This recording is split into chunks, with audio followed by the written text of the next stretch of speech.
একটা গল্প শোনাবো তোমায়, একটা প্রেমের গল্প। সূর্য ও চাঁদের গল্প। তখন সূর্য পড়েছিল চাঁদের গভীর প্রেমে। দেখা হতো না মোটেই। সূর্য তখন রয়েছে এক নজর চাঁদকে দেখার গভীর প্রতীক্ষায়, সেই গোধূলি বেলার অপেক্ষায়, যখন চাঁদ উঠত নিজের সাদা ও নীলে ঢাকা জামা পরে আসমানি ওই আকাশে। সূর্যের তখন যাবার সময় হয়ে যেত ঠিকই, কিন্তু সেই যাওয়ার মুহূর্তেও উঁকি মেরে দু চোখ ভরে দেখতো চাঁদকে।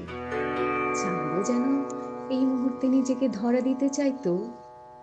তাই তো সে নিজের সাজ সজ্জা সেরে হয়ে উঠত আরো উজ্জ্বল। সে ছিল এক প্রাণোচ্ছল মুহূর্ত। দুজনেরই মন ভরে যেত, কিন্তু তার পরক্ষণেই তারা দুজনেই জানতো যে তারা কোনো দিনই এক হতে পারবে না। তাদের এই দেখা দেখায় থেকে যাবে। নিয়তি বলো কি ভাগ্যি বলো, কিছু সম্পর্ক এভাবেই তাদের গন্তব্য হারায় আর রেখে যায় এক স্মৃতি, এক গভীর প্রেমের অনুভূতি।